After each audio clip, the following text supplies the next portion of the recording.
I don't think that you can replace a 15 minutes med call very simply, because most people don't get just a 15 minutes med call.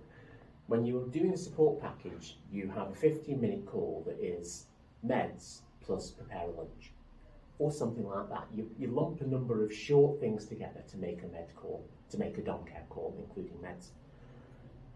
So for us, it hasn't always been as simple as just pulling a 15-minute dom care call and putting in a meds prompt. It's involved a certain level of reassessing or reviewing the support plan and planning in a cleverer way to try and meet the overall needs whilst reducing a call here, a call there. For instance, a common one is a meds call plus prepare a lunch. So if we can signpost somebody to be able to self-fund purchase of a Meals on Wheel type thing, which is so common now with Uber Eats, etc., a person can have whatever healthy meal they wish, that allows us then to remove that call. Or we may be able to lump different parts of a support package together differently, so that the person still gets people at the times they really need people, and at those times all the people related stuff is done, so that a meds prompt can happen digitally in the other times. From more of a sort of a personal point of view rather than sort of a cost saving point of view, I think we've all just sort of lived through COVID where people couldn't go into people's houses, and a lot of people have been affected by COVID, so they've been off sick. So where you've got dom care providers, they might have had a lot of staff off sick. So having something like this in place reduces that risk of somebody not taking the medication purely because their dom care call did not arrive that day. So again, it's there's other aspects as well. I also think that even when a YOURmeds installation fails, that's worthwhile, because YOURmeds is as easy as a medication dispenser system can be. So if that isn't working for a person, then a technology solution isn't what's needed. So if YOURmeds fails, that's telling us this person needs a home care visit to do this medication, and that's good. What it's done, it helped us in the assessment process. It's given you the evidence. Exactly. And the dashboard of information is really useful for that.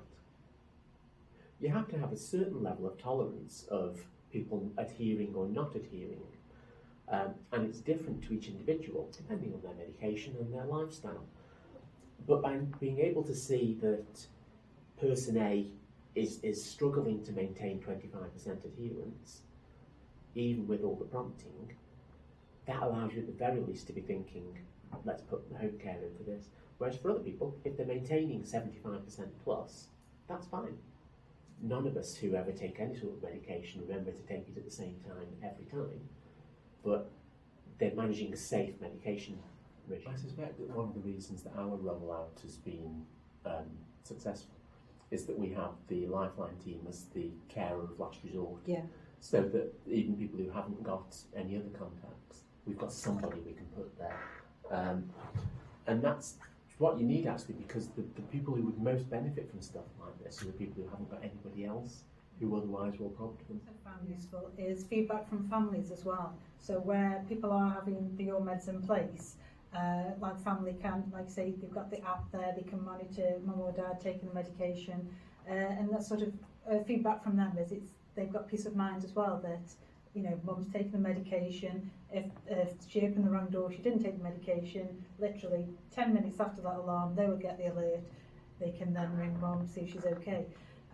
So from that point of view, it's been very positive as well. As an ICB wide system, probably isn't robust enough for that, but it is something that we're working on, not just to see who's going to come into social care, but who's going to worsen in their health outcomes, who's going to be knocking on A&E's door more often.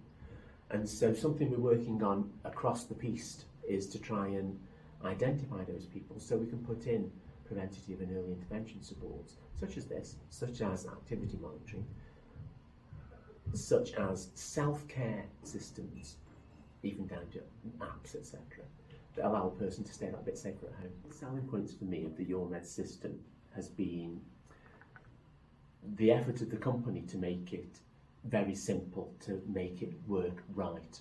So from a social care point of view, we want to just put in a referral and it happens. From a client point of view, they want to just get their meds and it works. And YOURmeds, even from the very beginning, has more or less fit that criteria. I know there's a lot of work goes on in the background to ensure that the pharmacists are signed up and they know what they're doing. We as social care don't see that and don't need or want to see that. We want it to be simple, and if you make it simple, people will use it.